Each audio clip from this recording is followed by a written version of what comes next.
And next to me, my very own Sherpa Tenzing, a loyal and honest companion, except when it comes to his taxes, which he admitted to me over a few drinks recently he's been fiddling for a decade. The man who told me in confidence he's scared of three things: slugs, small spaces, and women being allowed to vote.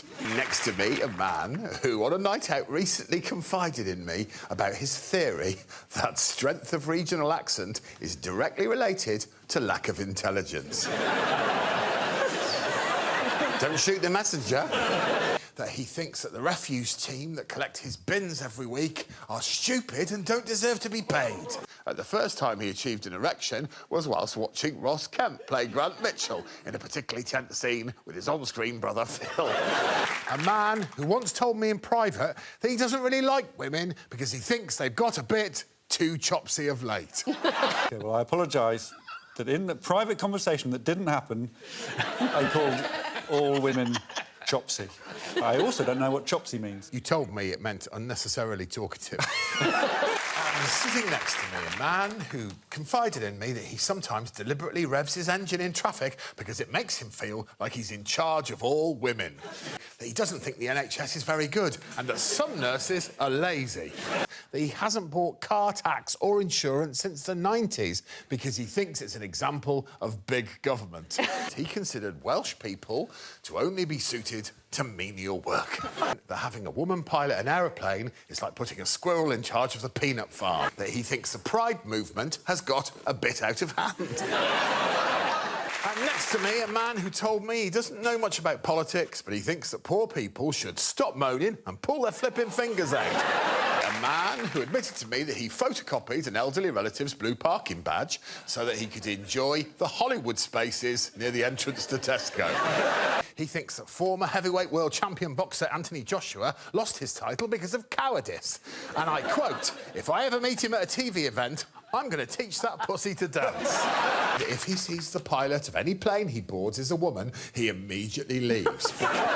He believes, and I quote, that their concentration spans and motor skills are not suited to the job. And to my left, a man who is adamant that anyone who didn't go to university should be forced to live in a field. Bovine style, to quote him. A man who says that the mothers at the gate of his children's school are a duplicitous gaggle of witches. He has a separate bank account that his wife doesn't know about. That he's got no respect for the military, and if any soldier came up to him in public, he could easily have them, because they're all stupid. If it was up to him, Scotland would be physically sawn off from the UK and floated into the North Sea. To quote him, "We'll soon find out how much they want independence when all they've got to eat is shortbread." It's that he thinks all primary school teachers are the scum of the earth. That his ritual for New Year is simple. On the 12th day, he takes down his Christmas decorations, and on the 13th day, he takes whatever awful gift his in-laws have bought him to a charity shop. That until the age of 14, he thought that his penis was an 11th finger to be used for putting stamps onto letters.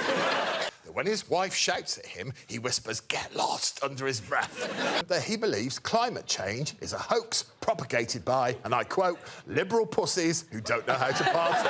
A man who confided in me that he finds his neighbour's wife hot as hell and twice as spicy. Specifically, the neighbours to the left, if you're looking at the house from the road. It's nice, you said. They watch the show. Yep.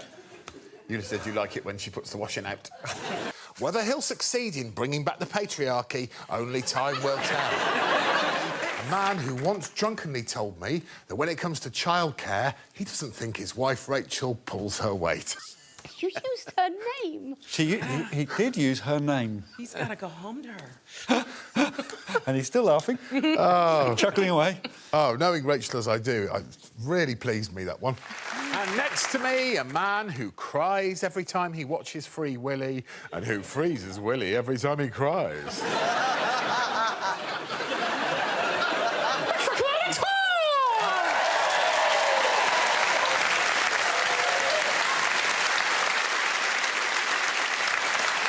Hello, Craig. Hello, everybody. Nice to be here. Hello, I'm Alex Horne. And I support apartheid. You call...